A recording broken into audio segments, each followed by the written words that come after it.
ससुराल जब ब्याह कर ससुराल चली जाती है तो मायके मायके के लिए वो पराई हो जाती है।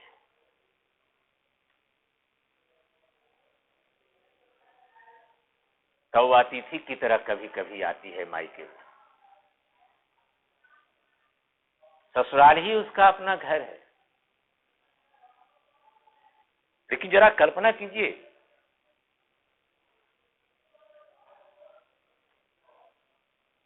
कि अगर पति ने अपनी पत्नी को उसके मायके में ही छोड़ दिया है, गौना नहीं कराता, तब उस कन्या की क्या दशा होगी।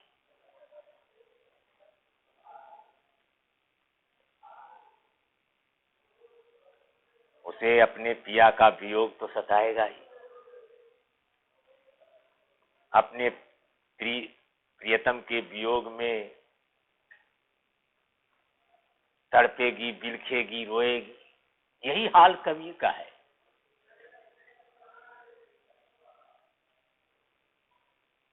कबीर गाता है, विरह भुअंगम तन बसे।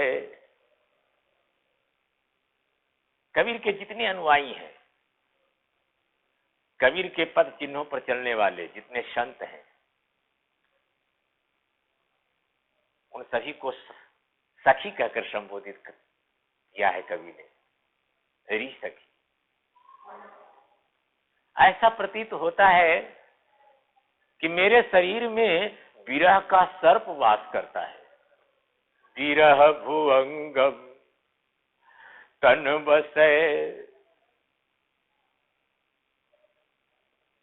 सखी, ऐसा प्रतीत होता है कि मेरे शरीर में विरह का सर्प वास कर रहा है।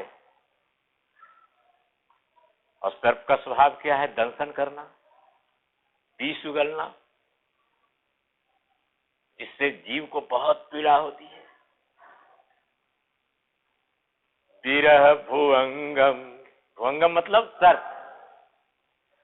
एक्चुअली भुजंग का ही अभ्रंश रूप है भुअंग। कभी पढ़े लिखे भी नहीं थे तो भुजंग की जगह पर उन्होंने भुअंग कहा। दोहा बनाने के लिए भुअंगम कर दिया। विरह, विरह भुअंगम, विरह रूपी सर्प। दूसरे शब्दों में विरह का सर्प। तन मतलब शरीर। सखी, मेरे शरीर में विरह का सर्प वास कर रहा है। मंत्र न लागे को। वह सर्प बार बार दंशन कर रहा है, विष उगल रहा है, जिससे मुझे बहुत पीड़ा हो रही है। कोई मंत्र काम नहीं करता। पुराने जमाने में जब सर्प काटता था तो किसी ओझा को बुलाते थे, झरवाते थे, मंत्र से उसे झाड़ता था, विष दूर करता था।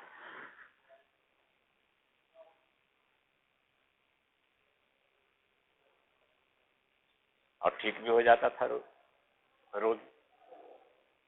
तो मंत्र न लागे कोई, कोई मंत्र कार्य नहीं कर रहा है, कोई मंत्र नहीं लगता है।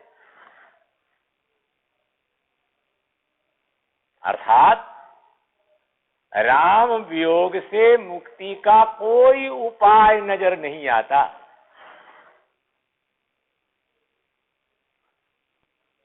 राम वियोगी ना जीवे। जी सखी, अब तो ऐसा लगता है कि मैं राम के वियोग में जी नहीं पाऊंगी। राम वियोगी ना जीवे, जीवे तो बोरा हो। और अगर कहीं मैं जीती रही तो निश्चय ही मैं पागल हो जाऊंगी। ईश्वर के दीवाने, भगवान के दीवाने जितने भी संत होते हैं वो ये पागल की तरह ही दिखते हैं, सही प्राणियों से अलग दिखते हैं। बाल बड़ा हुआ, दाढ़ी बड़ी हुई, अजीब वेशभूषा, सांसारिक मनुष्य से एकदम अलग, उनका आचार विचार सब भिन्न, बिल्कुल अनोखा, बिल्कुल निराला। एक तरह से वो पागल ही तो होते हैं। दीवानगी, वह दीवानगी कैसी जिसमें पागलपन न हो।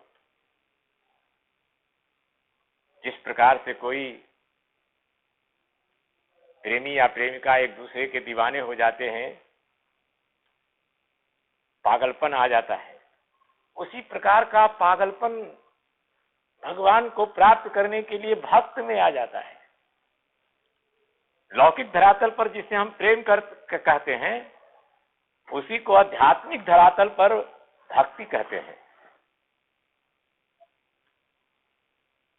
दोनों में काफी समानता है।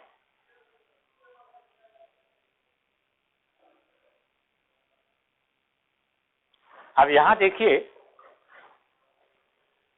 कि विरह भुवंगम तन वशय, विरह उपमेय है।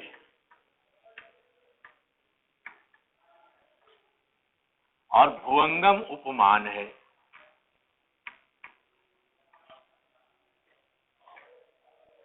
उपमेय में उपमान को आरोपित कर दिया गया है।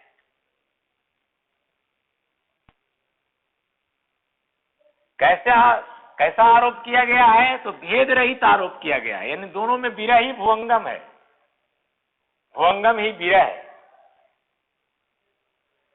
विरह ही सर्प है और सर्प ही विरह है। दोनों में कोई अंतर नहीं रह गया। इसलिए यहां रूपक अलंकार का सृजन हुआ है, कोई जानबूझकर नहीं, अनायास ही रूपक अलंकार की छटा आ गई है।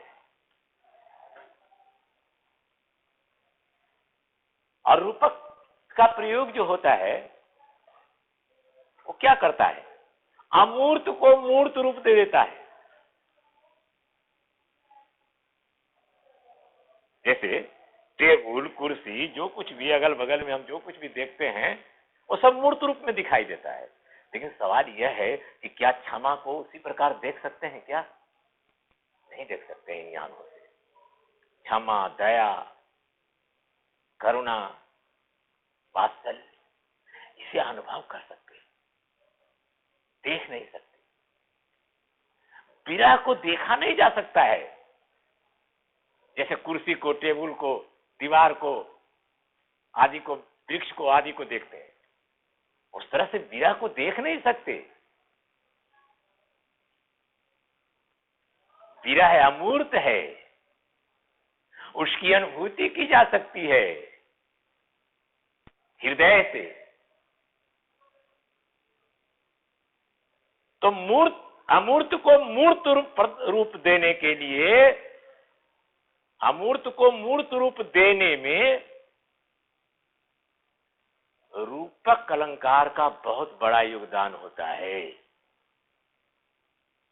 इस रूपक की योजना से अमूर्त विरह मूर्त हो उठा है।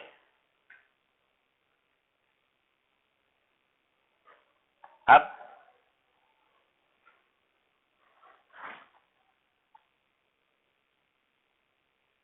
आगे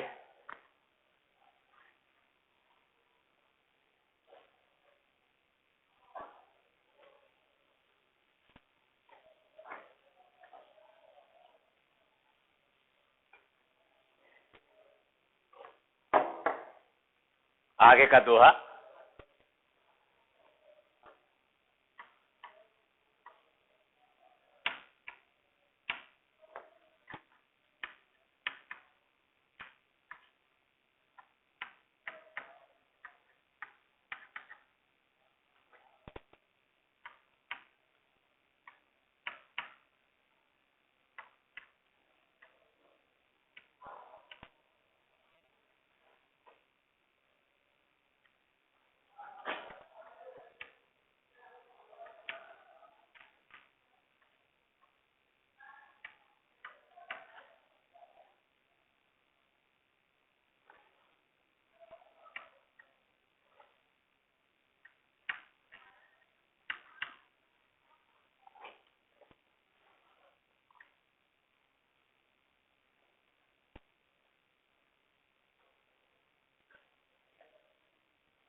निंदक नेड़ा राखिए, गलत लिखा दिया।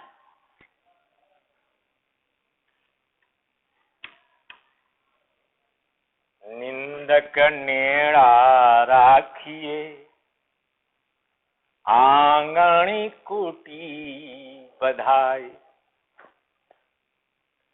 बिन बिन सावण पानी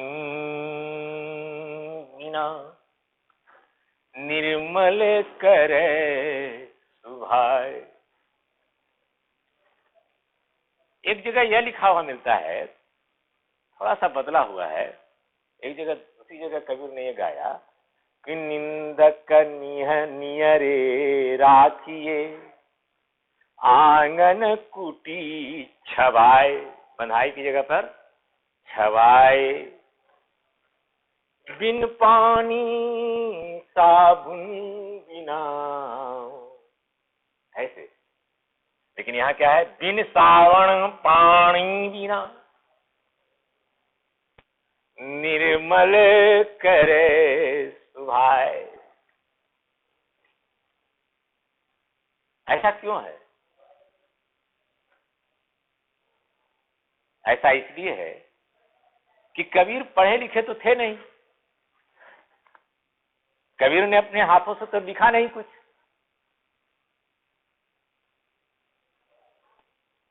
तो कबीर सत्संग में प्रवचन करने के क्रम में अनायास ही उनके मुख से जब निकल जाता था दोहा, तो उनके अनुयायी नोट कर लेते थे जो पढ़े लिखे थे। तो एक जगह कबीर ने ऐसे गा दिया तो ऐसे ही नोट हो गया, दूसरी जगह दूसरी तरह से गा दिया तो उसी तरह से नोट हो गया। मुझे ऐसा लगता है कि जब उत्तर बिहार में कबीर सत्संग कर रहे थे तो गाया होगा, निंदक नियरे राखिए। देखिए, नियरे क्या है, भोजपुरी का शब्द है कि नहीं? जैसे नियरे रखल बा और वह के सुझत नहीं खे।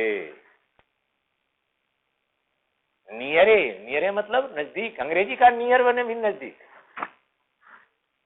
और भोजपुरी में भी नियर शब्द खोल करके प्रयोग होता है।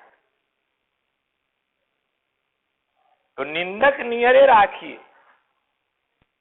और जब दक्षिण भारत में गए होंगे तो उन्होंने गाया होगा, निंदक नेड़ा राखिए। कारण यह है कि दक्षिण भारत में जो भाषा है, दक्षिण भारत की 4 भाषाएं हैं, तेलुगु, मलयालम, कन्नड़, तमिल। अब इन सभी परिवार की भाषाओं में मूर्धन्य ध्वनि की अधिकता है। वहां दंत न की जगह पर उनकी भाषा में दंत न है ही नहीं, भाषा में तवर्गीय न है, मूर्धन्य न है। र की जगह पर र का प्रयोग ज्यादा होता है वहां। तो हो सकता है कि बहुत दिन तक रह गए होंगे दक्षिण भारत में, उस भाषा का प्रभाव इनके ऊपर पड़ा होगा, और इसलिए कबीर ने गाया वहां कि निंदक नेड़ा राखिए। कबीर ने ऐसा क्यों लिखा? देखिए, ऐसा है, मनुष्य की यह प्रवृत्ति है कि हम दूसरों में बुराई ढूंढते हैं, स्वयं में बुराई नहीं ढूंढते। स्वयं में अगर हम बुराई ढूंढने लगे तो हमारा कल्याण हो जाए। हम दूसरों में बुराई ढूंढते हैं, दूसरों के दोषों को हम हजार आंखों से देखते हैं, हजार कानों से सुनते हैं, पर अपने गिरिबान में झांक कर नहीं देखते कि हम कितने बुरे हैं। कबीर ने गाया कि बुरा जो देखन में चला, बुरा न मिल्या कोई, जो दिल खोजा आपना, मुझसे बुरा न कोई। मैं संसार में बुरे व्यक्ति की खोज में निकला, लेकिन मुझे कहीं कोई बुरा व्यक्ति नहीं दिखाई दिया। लेकिन जब मैं अपने अंदर झांक कर देखा तो यह पाया कि संसार में मुझसे बुरा कोई है ही नहीं। हमें अपना दोष दिखाई नहीं देता, और हमें अपने दोषों से अवगत कराने में निंदक की बहुत बड़ी भूमिका होती है।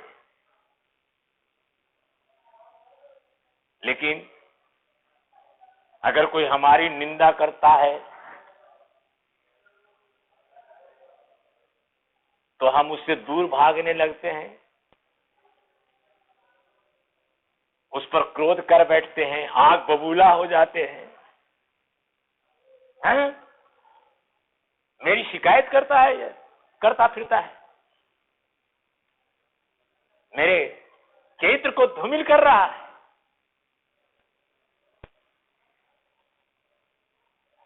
उससे नफरत करने लगते हैं, घृणा होने लगती है। क्यों? क्योंकि वो हमारी निंदा करता है। कबीर ने कहा कि निंदक तुम्हारा सबसे सच्चा मित्र है, तुम्हारा परम हित ऐसी है। अरे तुम्हें अपना दोष नहीं दिखाई देता, तुम्हें अपने दोषों से अवगत कराने का कार्य करता है, एक बड़ा नेक और महान कार्य करता है। इसलिए उससे दूर मत भागो, उसके प्रति घृणा का भाव मत रखो। निंदक नेड़ा राखिए, निंदक को अपने समीप रखो।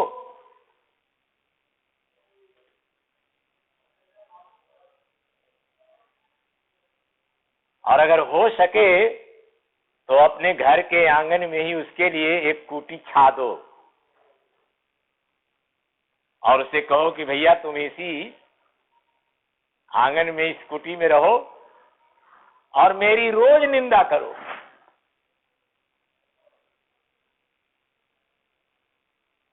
और ऐसा करने से क्या होगा? तो बिन सावन पानी बिना पानी और साबुन के ही निर्मल करे सुभाए। तुम्हारा चित्त निर्मल कर देगा, तुम्हारा व्यक्तित्व सुहावना कर देगा, सुहावना बना देगा। जब तुम्हारे दोषों को कोई बताएगा तो तुम उन दोषों को दूर करने का प्रयत्न करोगे। भाई निंदा किसे अच्छी लगती है? निंदा सुन सुन करके तुम अपने दोषों को दूर करते जाओगे और इस प्रकार से तुम्हारा हृदय स्वच्छ होता जाएगा। और जब तुम्हारा हृदय स्वच्छ होता जाएगा तो तुम्हारा आचरण भी पवित्र होता जाएगा।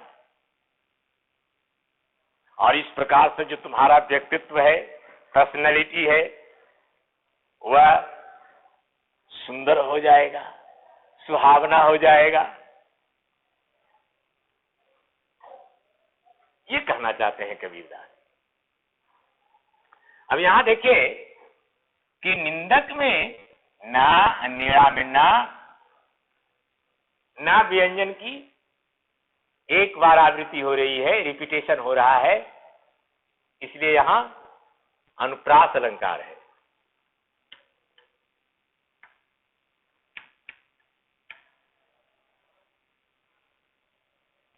श्रावण पाणी बिन, यहां एक ये टवर्गी ना और दंत ना दोनों की आवृत्ति हो रही है,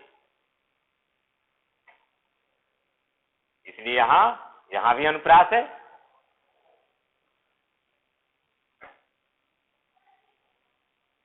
इस प्रकार से यह दोहा भी संपन्न हुआ। आगे का दोहा।